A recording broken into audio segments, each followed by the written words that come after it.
这位师傅，劳烦请问一下，您知道安慧寺在哪儿吗？安慧寺，谁跟你说的安慧寺啊？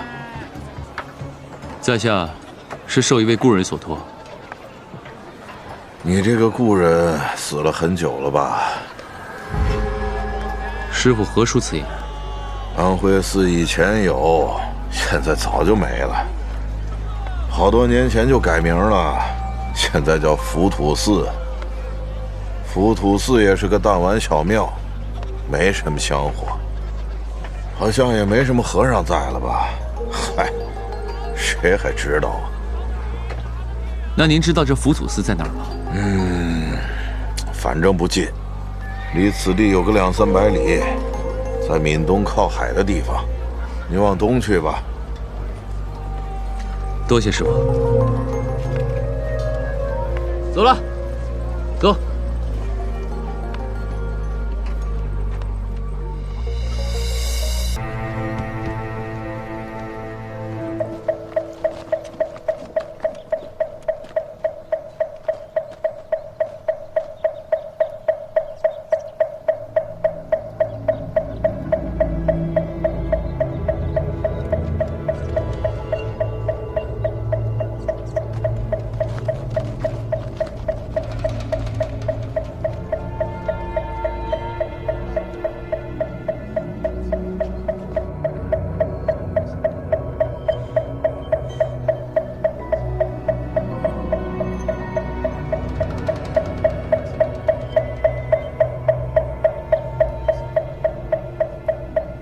花香，上香。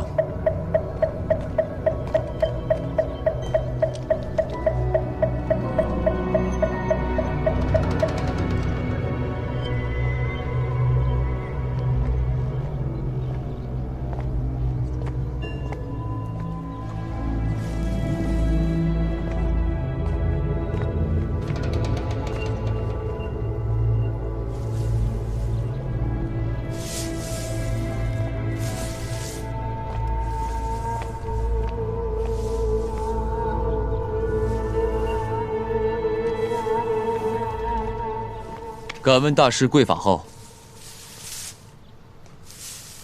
小僧法号渡厄。渡厄大师，在下荣天剑派掌门卓不凡，我是受菩提院首座传人之托，他有件东西留在贵宝刹。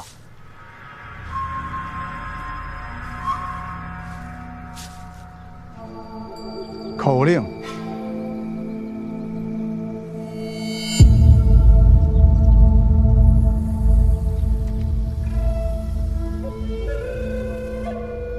谭仙那封信，我只看到了地址，没有看到口令。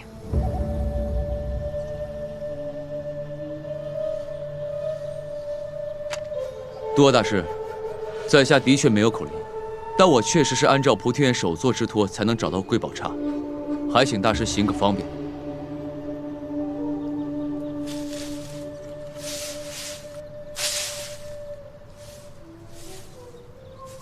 渡厄大师，我等奔赴千里到此，必然是要拿到东西，还请大师行个方便。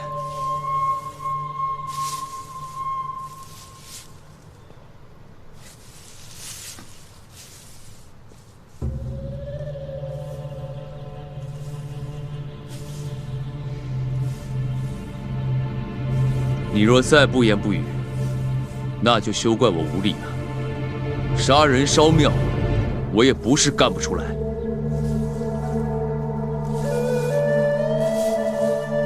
给我搜！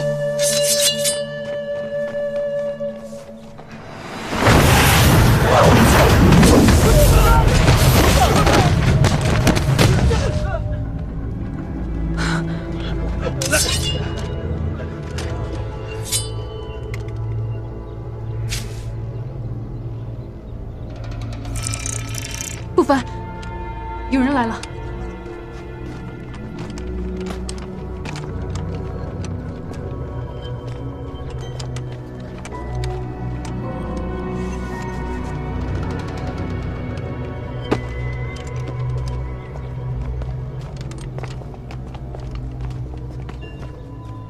没想到，到底还是找回来了。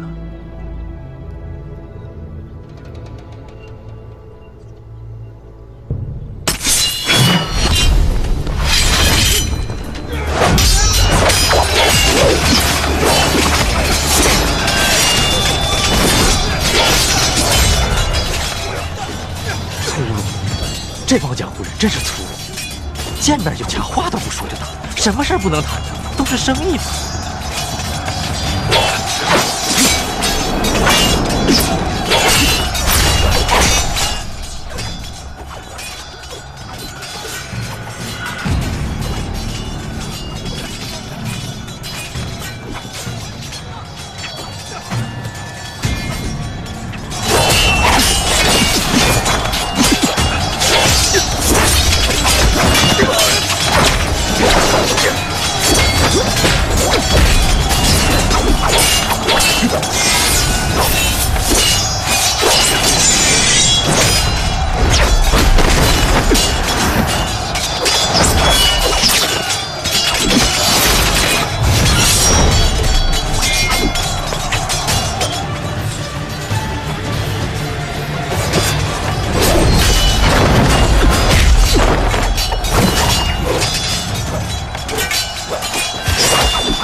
多大师，请再赐教。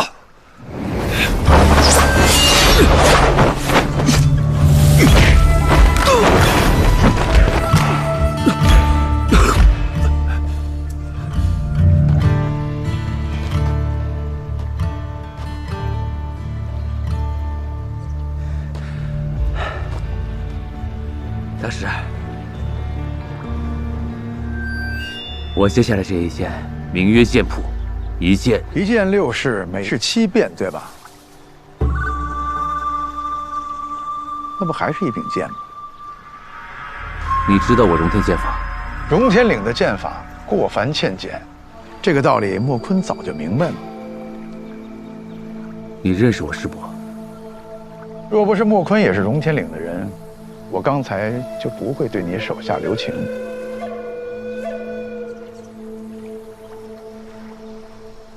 请问大师刚才用的是什么功夫？南少林的功夫，我也只是学了些皮毛罢了。这南少林的功夫真有这么厉害？你的剑使得还可以，但是要比起三法印剑，井蛙不可与海。又是三法印剑，这三法印剑到底有多强？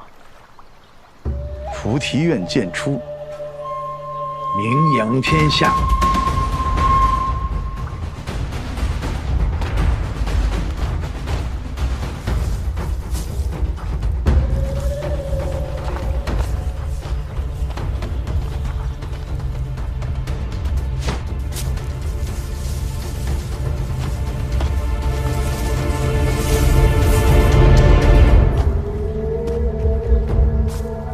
你想走便走，不想走就不要过这道线，过线就废你修为。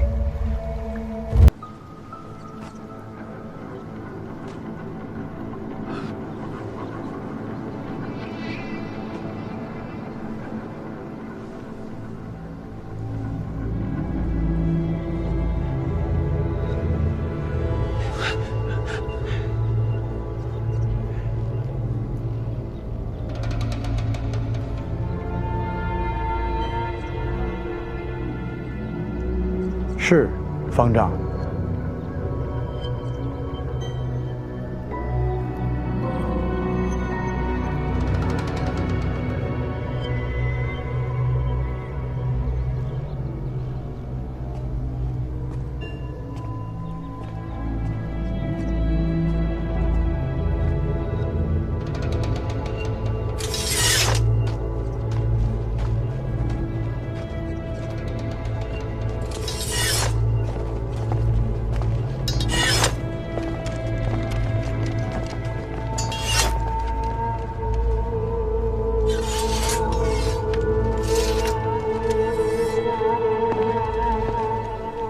地方看着实在寒酸，外面寒酸也就罢了，里面也这么寒酸，怎么看也不像藏着金山银山的地方。你一个跟我进来。葛大兄，你们在这守着。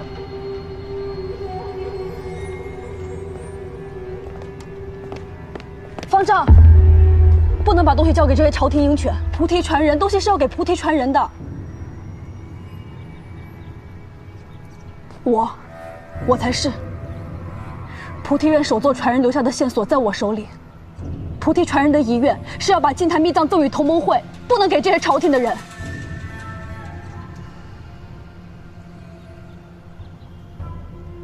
何以证明？这句是一句口令。口令？我不知道什么时候用得上，也不知道该怎么用，但你要牢牢记下，这是程昱再三强调的，说是一定会有用处。记住了。牢牢记住啊！记得清清楚楚。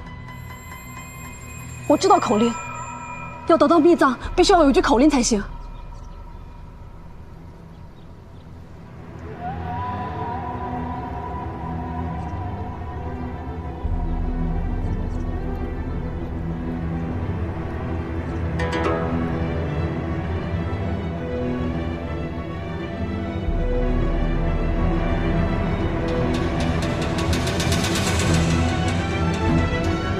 无分贫富贵贱，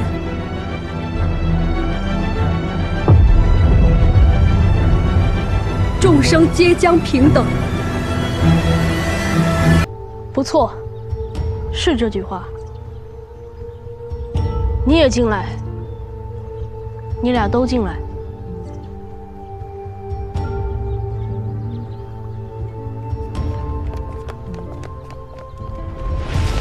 他根本就没有口令，他不能进去。东西不能给他，这是菩提传人的遗愿。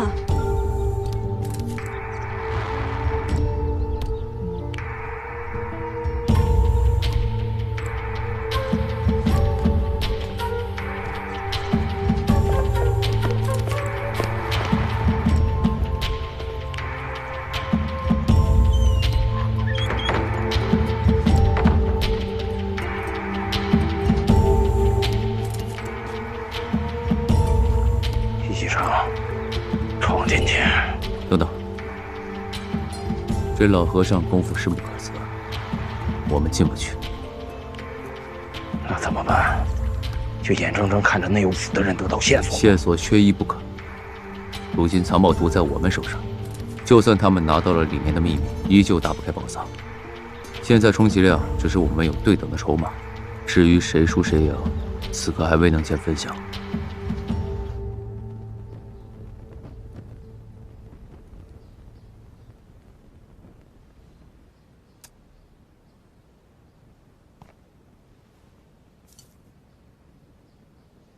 方丈，无论如何都不能把东西交给朝廷的人。伊尔根觉罗，穆青。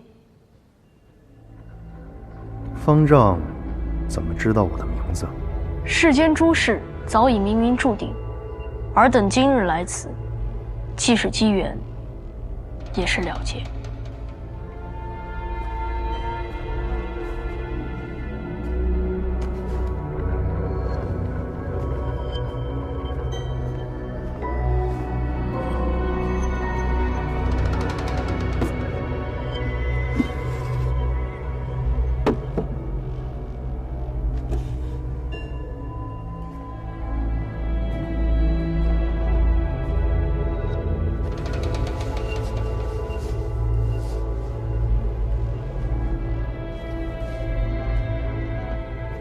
方丈，打开。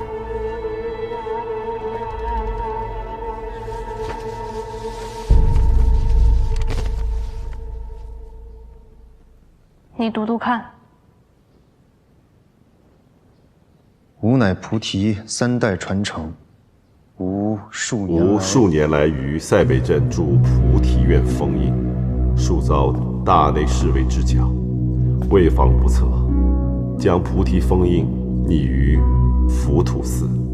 日后如果我不能亲自来取回封印，我的传人必定会来。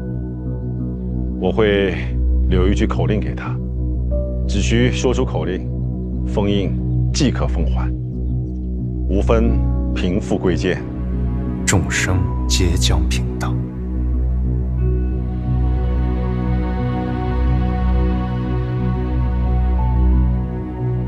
光绪31年，吾以亲自决将离世，遂在山西平遥设下衣冠冢，冢中留有舍利罐，将封印踪迹植入浮屠寺。此事我托付可信赖之人，请其处置秘藏事宜。吾坚信，所托之人必不负所托。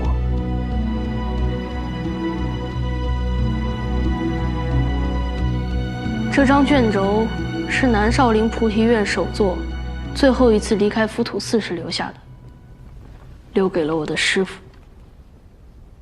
既然菩提院首座的信函中说明了，要有口令的人才能够得到封印，方丈为什么要他进来？看完这封信，你怎么想？这上面的字迹有些眼熟。再好好想想。确实，之前在山西平遥打开墓穴，看到里边的布衣，我就已经知道了，南少林菩提院首座就是从小教我功夫的我的师父程昱。所以我才知道你的名字叫伊尔根觉罗木青。回答你刚刚的问题，你知道口令，所以可以进入佛堂，获悉你应知晓的信息，而他是程昱的弟子，他的传人，所以也可以进来。方丈，你又不认得我，又怎会知晓我是程昱的弟子？难道是因为我的武功？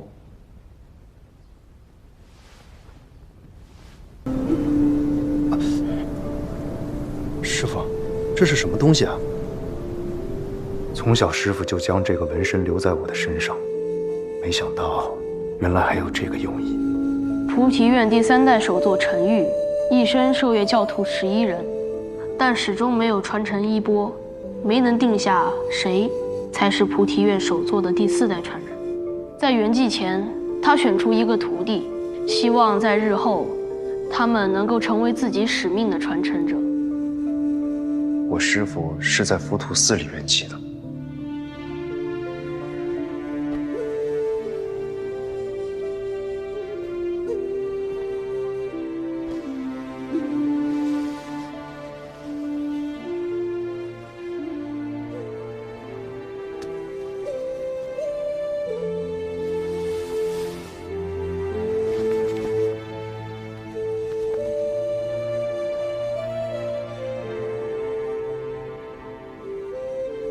我知道素云志，就是在山西，我曾经追查过的铲子。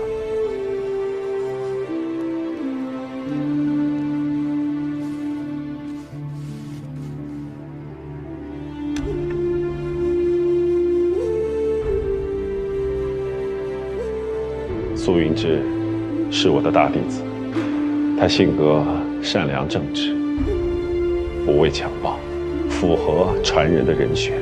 但是因为戊戌变法后，为了掩护维新党人的逃脱，惨死于清兵之手。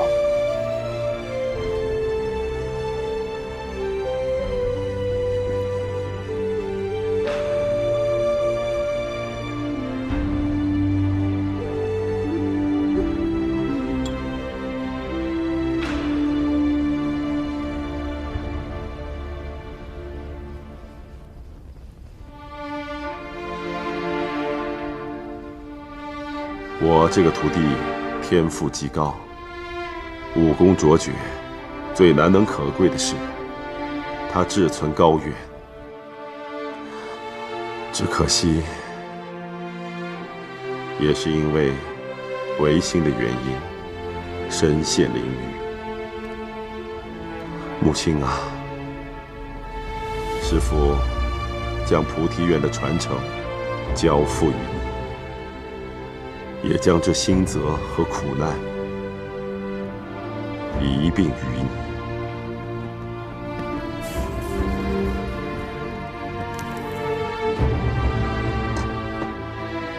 幽暗中一盏灯，一旦被点亮，就能照破黑暗。你就是陈玉选中的传灯人。原来我一直苦苦追寻的菩提传人，竟然就是我自己。南少林菩提院第4代传人陈阶衣钵。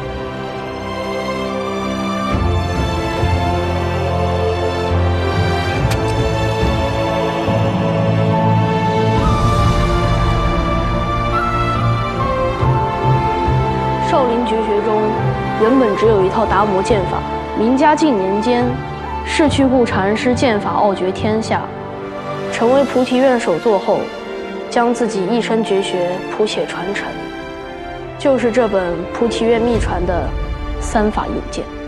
陈玉之所以剑法天下无敌，就是用了这套剑法。这套剑法只有传承人才能接受。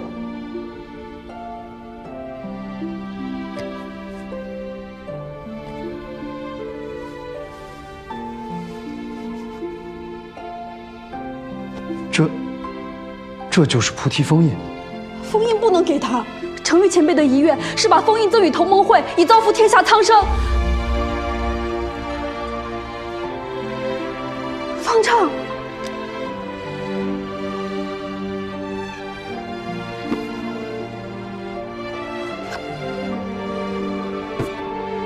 果然和宫里文渊阁那份一样，都放在一个胶木盒子里。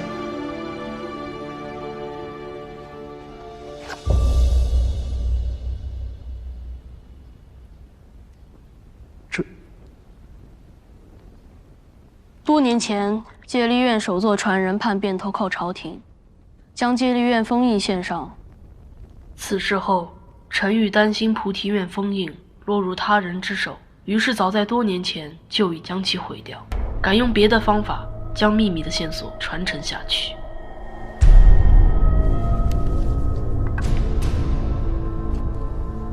这封信就记录着秘密的线索，你没能说出口令。遵循菩提院第3代首座的遗命，封印只能交给有口令的人，就是他。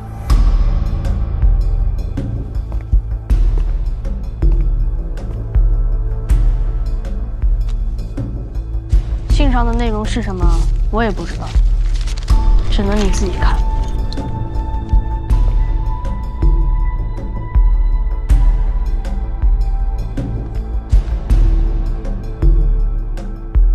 信上的内容是否已经记下？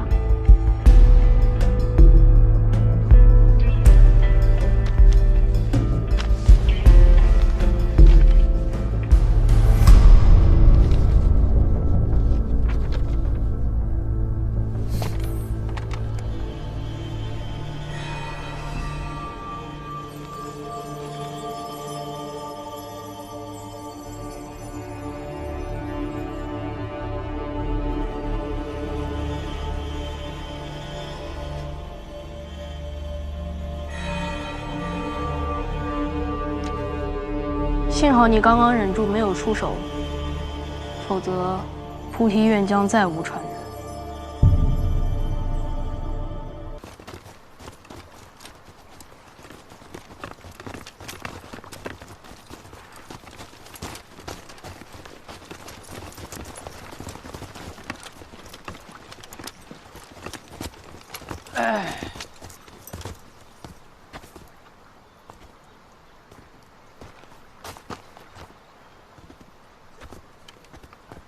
卓不凡、于焕杰，大姑命案，今日终于可以了结了。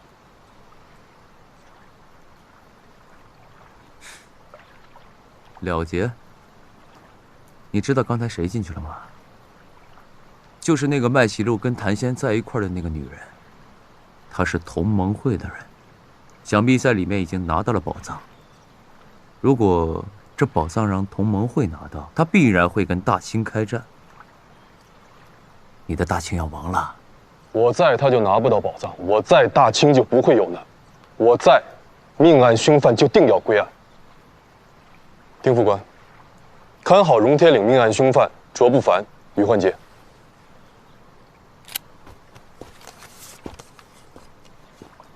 大师，大脚，我是大沽县衙捕快王家洛，因大沽9人血案千里追凶至此，缉拿卓不凡、于焕杰。另因净坛密藏一案，需继续追查，以防止国家宝藏被他人盗取，危及朝廷。捕快的衣服什么时候变样了？哦，这是北洋的军服，在下因机缘巧合又做了北洋43协的协军校，但捕快也好，北洋也好，都是朝廷的人，都应遵守朝廷的法纪。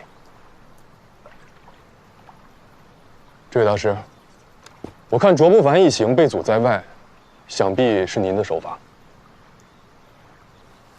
但我要进寺中秉公搜查，还请大师不要阻拦。谁过线，我废谁。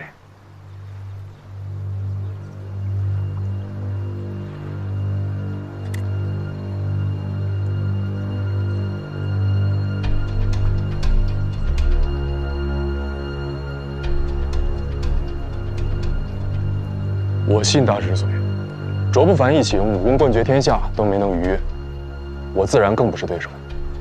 不过，我有枪。我就不信武功再高，高得过子弹呀！家洛兄，你不用动，让兄弟们上。你们几个过去，干动手就开枪。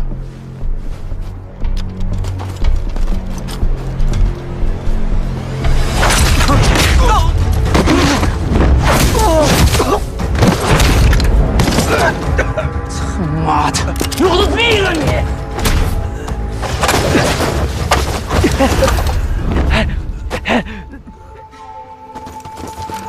别动，把枪放下。把枪放下！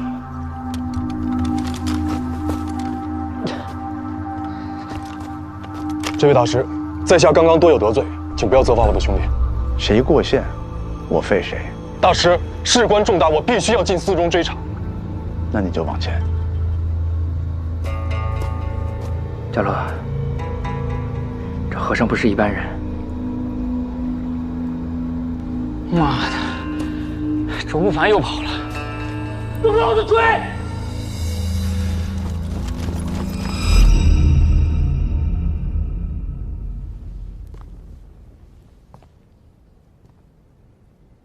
就算净坛密藏是真的，你我也得不到。文渊阁里禁书柜上的藏宝图早就被人盗走了，正是因为这起失窃，才将囚禁12年的我放出查案。被人盗走了？那份戒律封印一直在卓不凡的手中。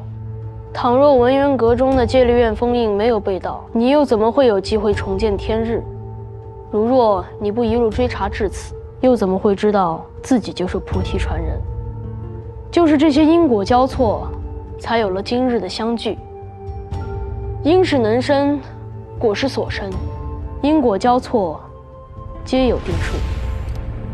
好了，我该说的已经都说了。浮屠寺，你们不用再停留了。我该去哪？你是神探，我又不是。多谢方丈。刚刚方丈说，幸好我忍住了，没有出手，若不然南少林菩提院再无传人。我想知道，方丈是在吓唬我，还是真有这个本事？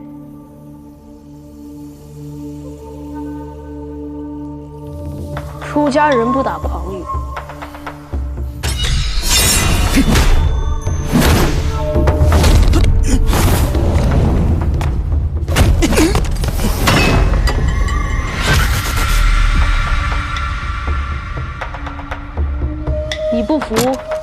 这很好。做人就该有不服输的劲。这是什么功夫？南少林，安禅智龙。领教了。如果是你师父陈玉，那拜的人就会是我。三法印鉴你已经得到了，好好练吧，别让菩提院丢了传承。我师父在次元界，他的灵位在哪儿？我想去祭拜一下。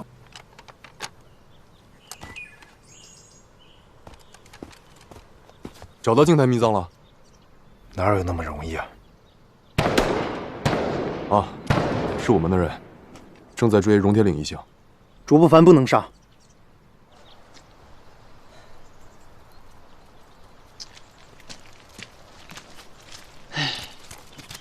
怎么样？卓不凡和玉环姐还是跑掉了。哎，为什么卓不凡不能杀？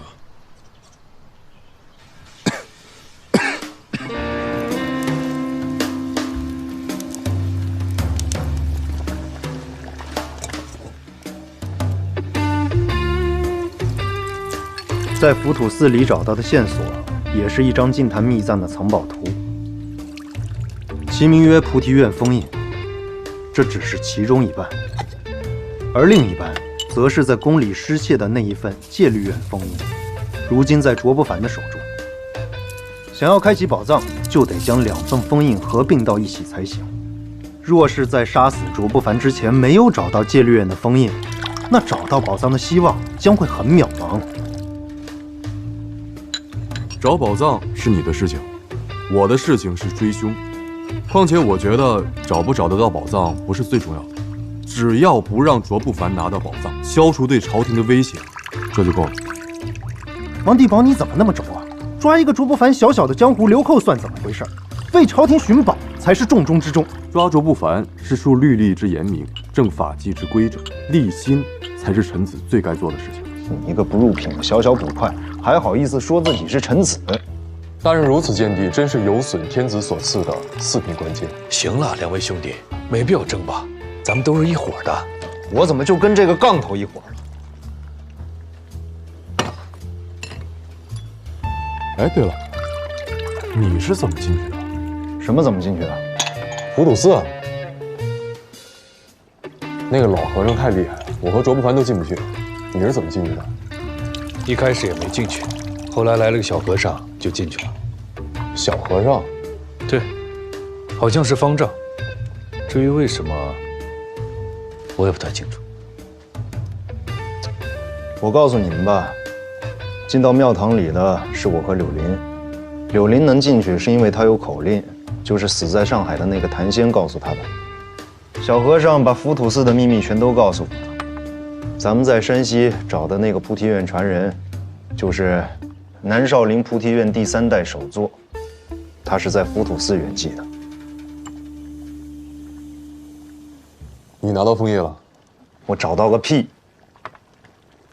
这个菩提传人早就把封印给毁了。那你还不让我杀卓不凡？我都已经查到这儿了，线索越来越集中，我当然要接着查下去了。行吧，你继续查线索，我继续找杀人凶犯。王地保，我告诉你，你抓你的人我不管，但是卓不凡手上的戒律院封印不能不拿到。没问题，我抓到人或我杀了人，只要东西还在，我给你。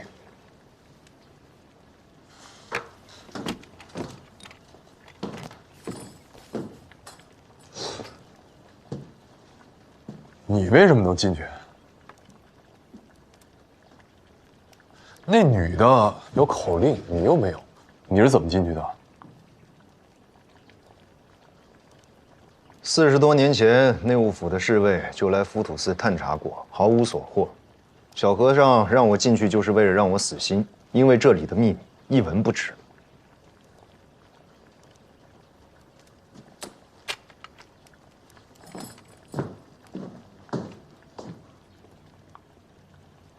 穆青兄，你在佛堂真的一无所获？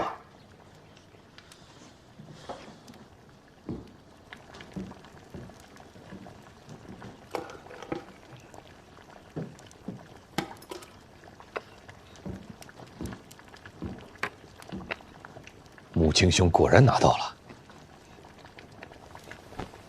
你看看吧，我虽然没有告诉王地宝，但其实说不说都一个样子。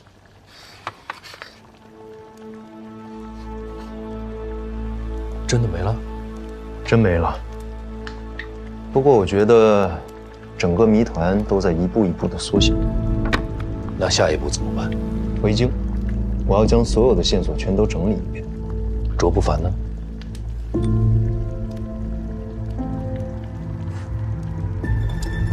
这可能是目前最值得高兴的事情。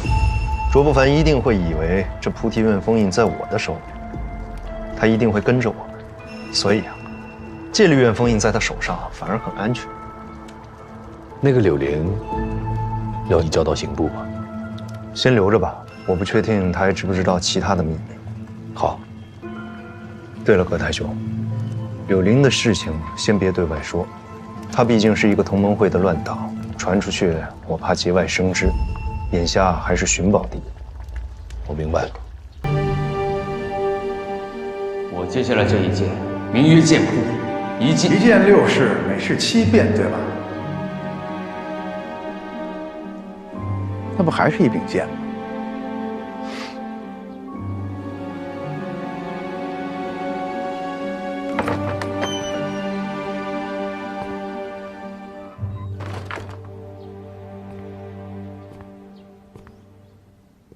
你做这很久了。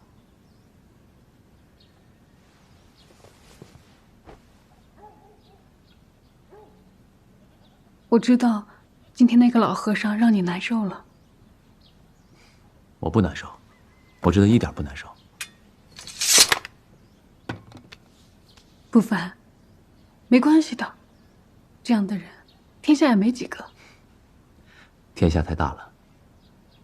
莫克师伯让我见识了3法印剑，杜鄂让我见识了南少林的传承。他说菩提院剑除，名扬天下。我荣天剑派的剑法，过凡欠剑。他说的，我听得懂，也想得通。师兄，我真的一点都不难过。我现在只想尽快找到净坛秘藏，找到里面的武功秘籍。我要让我们荣天剑法变得不一样。我要让荣天剑除，名动天下。你可以的，你一定可以的。是啊，所以我还有什么可难过的呢？这才是你，这才是卓不凡。卓不凡有一颗不输的心，卓不凡一直都赢，哪怕遇到了更强的人，也只会让你更兴奋。记得当年在总坛，你要去挑战成名剑客，送你出山门的时候，我说你一定会赢的。你对我说：“荡胸生层云，决眦入归鸟。”我问你是不是你会取胜的意思，你笑着就下山了。回来之后我就问师兄们，他们也不知道。从那之后，我问了好些人才弄清楚的。那个时候啊，我就知道，卓不凡是站在巅峰的男人。从踏出山门第一步，就是会当凌绝顶的剑客。不凡，我相信你的剑终将名动天下。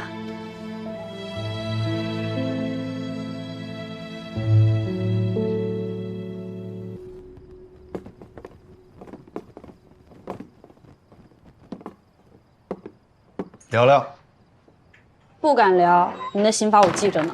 你记得就好。你呢是一个朝廷乱党，我呢是一个御前侍卫啊，朝廷鹰犬。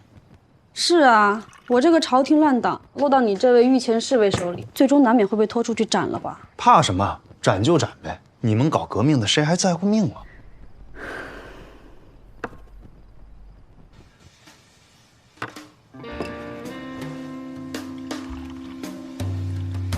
我知道大人，哎，鹰犬，鹰犬。大人不是寻常的鹰犬，大人不想如此对我。就算我不惜命，大人还替我珍惜着呢。但你们同盟会的是真不怕死，真不惜命啊！大人是不是想说，只要我愿意将菩提院封印的秘密说出，大人您立刻就会放我走，还会亲自护送我到码头，给我买好去香港还是南洋的船票，护送我平安离去，还会给我一笔盘缠，当做您的一点心意。可惜啊，都说是革命了，保命哪诱惑得了你呀？再说了，你们革命儿女的命，哪只值这么一点点盘缠啊？你柳林原本的任务是要保护谭仙，安全地将净坛秘藏交给同盟会。这笔财富是用来干什么？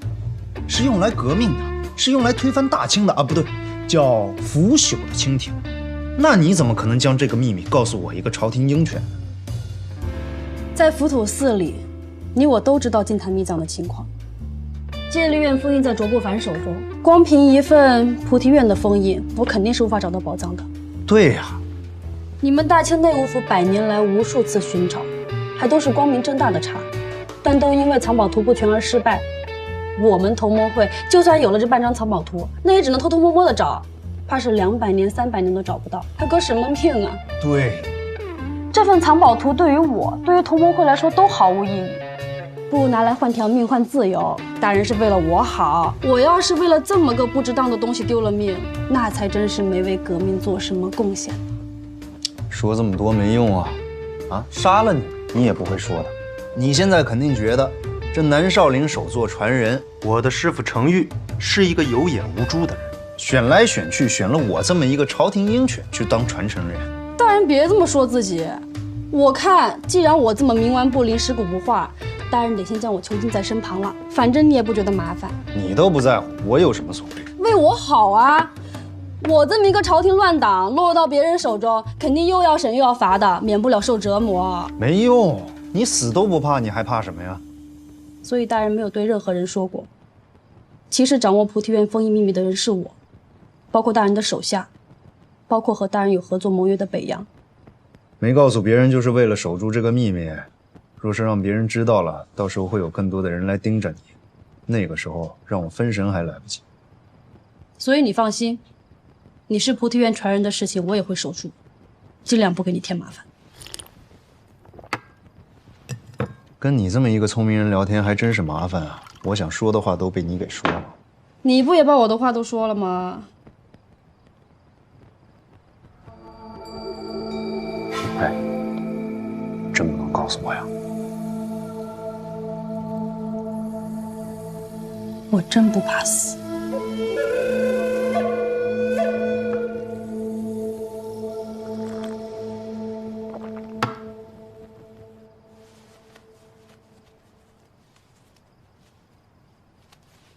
你别乱动。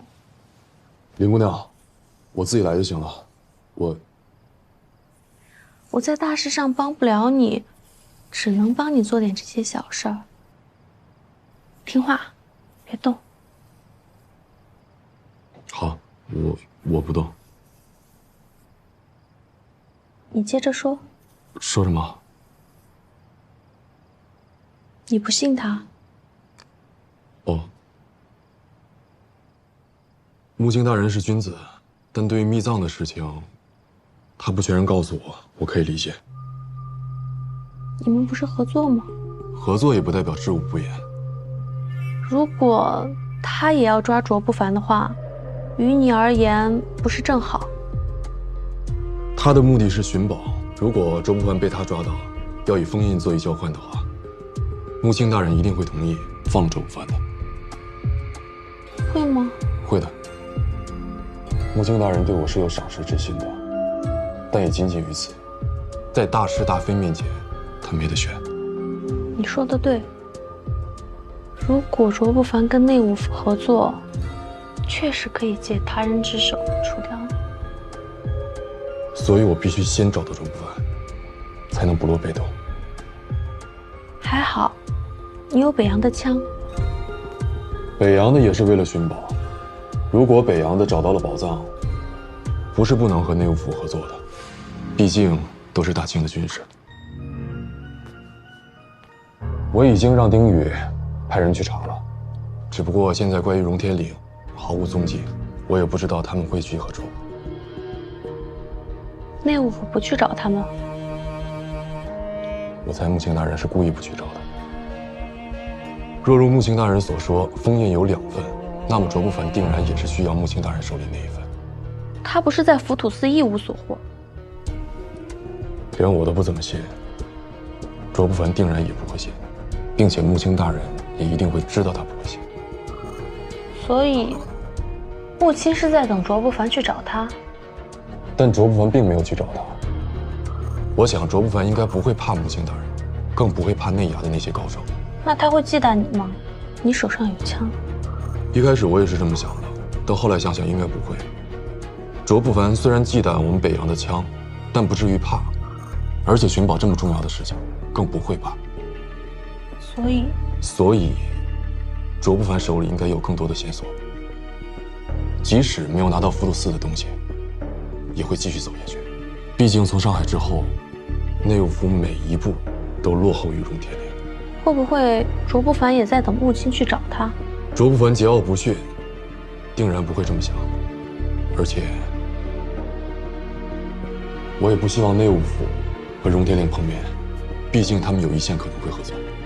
毕竟这么大一份宝藏，分一点给荣天令，恐怕他们就够用了。想来想去，我还是应该先找到卓不凡他们。也好，反正我最开始就是冲着卓不凡，冲着荣天岭去的。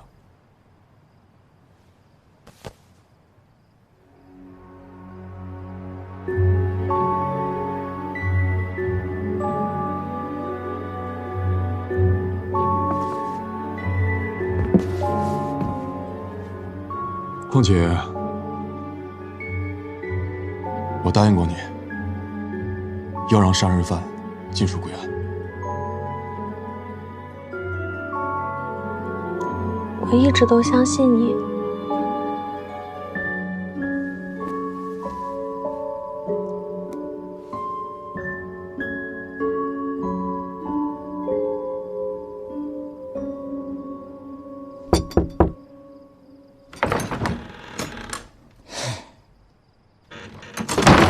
庄子曰：“权者所以在于得鱼而忘权。”你说你是不是有点不地道啊？说什么呢？听不懂。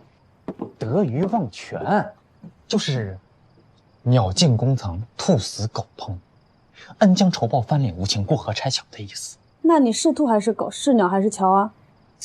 我是什么不重要，重要的是你，你太不够意思了。没有我，你能找到浮屠寺吗？没有我，你能拿到关键线索吗？这才几天了，门都不让我进。咱们之前可是在一张床上同睡的，现在倒好，只能隔窗相望。这破窗外什么都看不见。林浩瀚，我知道你在想什么。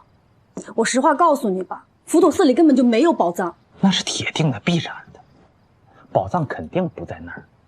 所以你死了心吗？刘小姐，你怕是忘了我是谁了吧？我可是有一双无宝不实的眼睛的。你说出了口令，和门三刀一起进的佛堂，可是出来以后呢，他没把你杀了，也没把你送去大牢。难不成你要跟我说，他被佛法感化了？我可是聪明人的，我可太聪明，我就随便那么一想，哎，我就想明白了。真正在浮屠寺拿到秘密的只有你，门三刀根本什么都不知道。所以咱们从浮屠寺出来以后啊，他还得把你摁在身边，等着你把秘密吐出来，或者带他去下一个地方。所以你现在呀，是彻彻底底的跑不了，你就是门三刀最重要的俘虏。刘小姐，我们一路同行，我的人品你是清楚的，我根本就没有人品，我只认钱。钱和女人，我肯定选钱，所以为了钱，我决定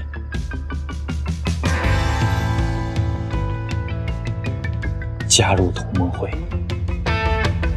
对啊，我就是你的统治，你可以把秘密告诉给我，我去帮你找到宝藏。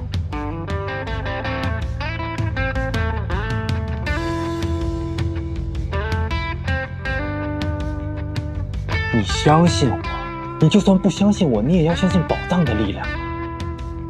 我把宝藏找到，我替你交给我们的同志，我们的领袖孙先生。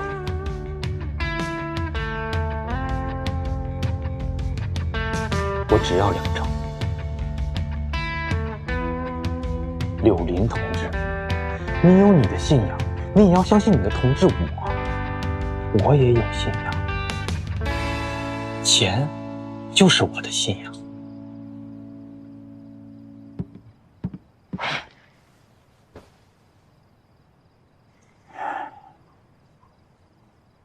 柳林同志，请你坚信，黑暗是暂时的，黑暗终将被黎明打破，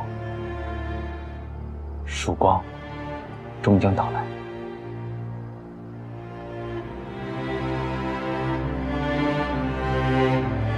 如果你觉得2成有点多的话，其实1成也是可以商量的。我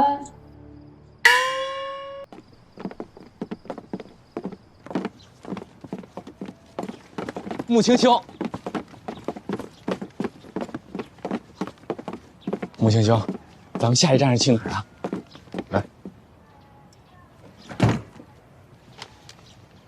穆青兄，这个是给你的辛苦费，钱不多，这些日子多谢了。哪里，跟着穆青兄是我的荣耀。咱们现在是要去哪儿？咱们俩就此别过，你该干嘛干嘛去。咱们宝藏还没找着呢。宝藏是属于朝廷的，找没找着都跟你没关系，可以走了。不，穆青兄，不行，你是用得着我的。我也甘愿为大内校犬马之劳。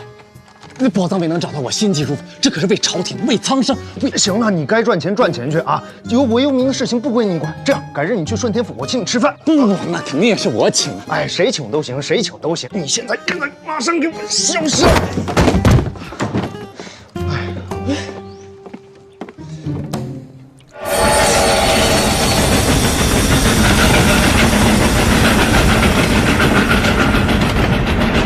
有件事情我想不明白，能不能够请教一下大人？反贼请讲。为什么要把我在浮屠寺里得到秘密这件事情向其他人保密？我说了呀，是为了守住这个秘密啊！要是让别人都知道了，免不了打你的主意，还不我分神呢。大人的手下都是内衙的，都清楚同盟会乱党的轻重。如果让他们再知道我得到秘密，一旦被内衙更大的鹰犬得知，我势必会受到酷刑审讯。内衙的手段非比寻常，那是生不如死。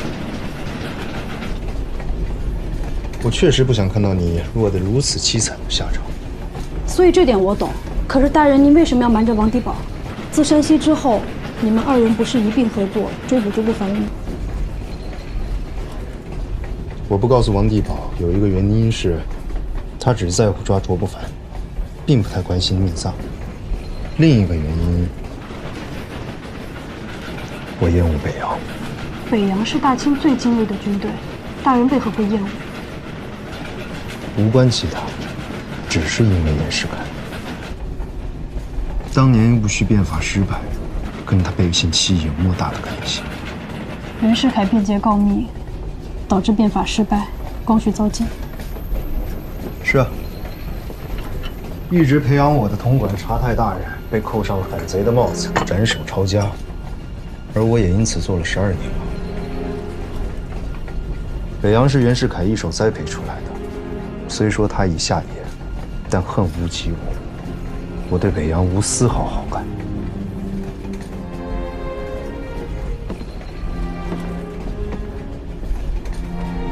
你知不知道，就算袁世凯不告密，你们当年戊戌年的变法也注定会失败。其一，守旧派势力强大，维新派没有实权。当变法触及到守旧派的利益的时候，必被遏制、镇压。其二，维新派缺乏正确的理论指导，康有为的新学伪经考，不要说守旧派反对，连很多开明人士也不赞成的。其三，维新派缺乏坚强的组织领导，只寄希望于没有实权的皇帝和极少数的官僚。其四，变法实施冒进，操之过急，失之过重。其五，变法手段单一，单纯的采取自上而下、和平合法的方式。说得好，说得好呀，还1、2、3、4、5。其一，维新派没有实权，你们同盟会有啥？你们连虚权也没有。其二，维新党没有理论，你们又有什么？靠那些禁书传单。其三，维新党没有组织，你们呢？你们就是一群鼠辈，靠谁组织？孙文，他敢露头吗？其四，实施变法冒进，操之过急，失之过重，有你们急吗？先帝只是想变法，你们呢？你们是要变天。其五，变法手段单一，你们又丰富到哪儿去了？除了拼命，你们还会干什么？我再送你一条。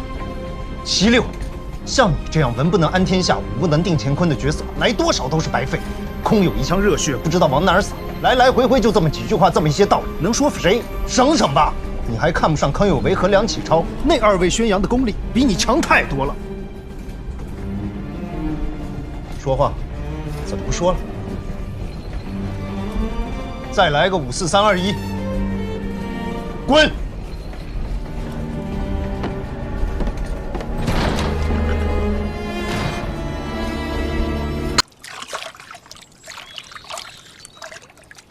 这个王地保并不蠢了。他当然不蠢。依你所见，门三刀那边不会有什么进展吧？门三刀有头脑有手段，他应该会拿到更多的线索。只是无论如何，他都必须得拿到卓不凡的封印。至于王地保，他对寻宝不积极，对于缉拿卓不凡非常积极。所以，只要王地保咬住了卓不凡，就等于是咬住了线索。只是现在卓不凡下落不明。卓不凡的下一站是京师，但是你不能直接告诉王地保，不然就又太巧了。他现在对你已经没有怀疑了吧？没有了。他有多喜欢你？就像你说的，初恋吧。那通常都是一个结局悲伤的故事。林姑娘，林姑娘，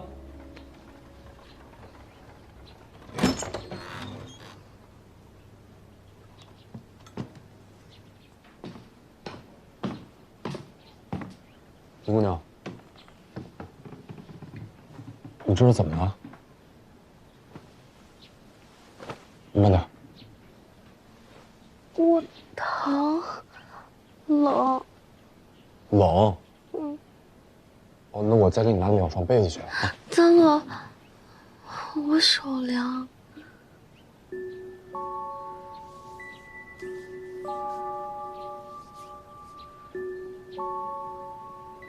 也不是很凉啊。呀，你这还挺有劲儿的。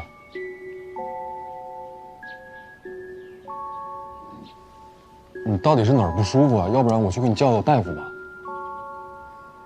老毛病了，就是疼。每次疼的时候，吃点藿香就好了。哦，好，我去给你买啊。来，盖好。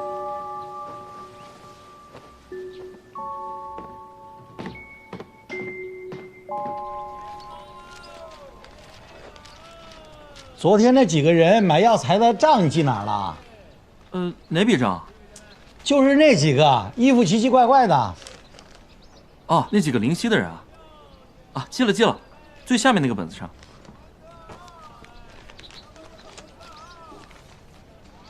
是有穿着灵犀服饰的人来过你们这儿，什么时候？昨天晚上，来买了些药材，都是些止血疗伤的药。哦，他们住哪儿知道吗？不知道，他们没让送货，直接就从店里拿走的。听他们说，好像要着急要走，去京城吧，好像。京城？对，没听错吧？没有，他们连说好几次呢。来，你拿。哎，好，谢了，兄弟。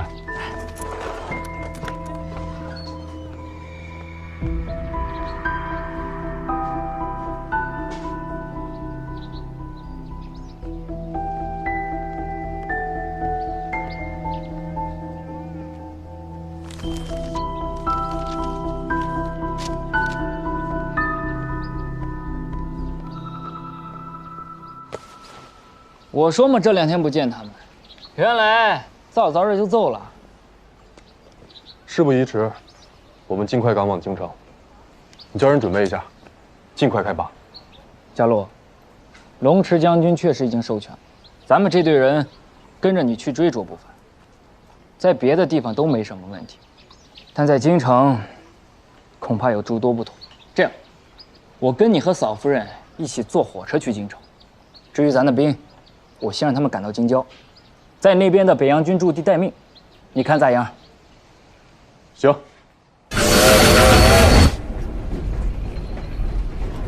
你不想看我的脚，首先给你。干嘛？你那个刑罚使出来吧。又想跟我聊你的革命啊？下回吧，我今天没带刑具。那你先欠着，我先说。你们搞革命的都这么搞笑？我想跟你先分析一下思维。其实同盟会的理想，孙先生的理想，和你过去参与过的变法维新，在本质上都是一样的，都是为了救国强国。假如当年变法没有失败的话，你不是说变法必然会失败吗？我说假如当年变法成功了，那现在大清已经迎来了再度强盛，不会被列强视为鱼肉，也不会有再想要重建国体的同盟会出现，那孙先生也能踏踏实实当医生去了。但确实世间无假如，正是因为当年变法受到皇族阻挠，没能够推行下去，结果光绪不信，你也不信。但是最不幸的是这个国家和百姓，所以孙先生才放弃当医生，不去给人治病，而给这个国家、这个民族治病啊！你的意思是，同盟会和维新派的想法是一样的？宗旨上是接近的。好，一。什么一？一根手指啊！你说一次，我拔你一根指甲，你还有9根。真拔？是你自己说先欠着的，你还可以接着说。又或者是刚刚那一次我送你了，咱们俩聊聊菩提风。一根就一根，我还有9根，我加上脚还有19根，还够跟你聊19次。说来说去不都是那些车轱辘话吗？有什么用？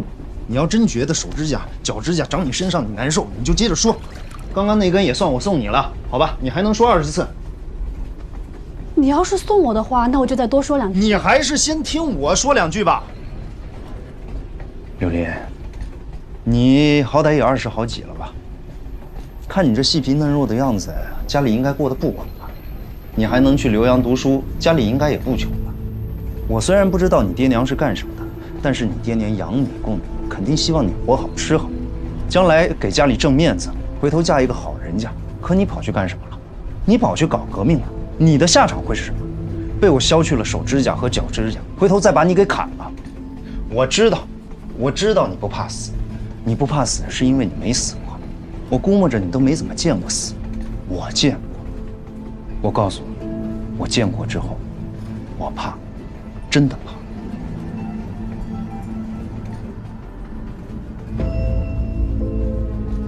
我见过。又是你那些同志是吧？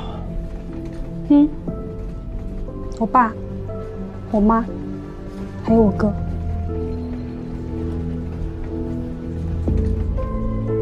其实我们都见过，你的先帝、你的上司，和你一起参与变法的人，还有你师父，他们都是因为变法而死。你会因此害怕变法吗？今天就送这么多，你可以滚了。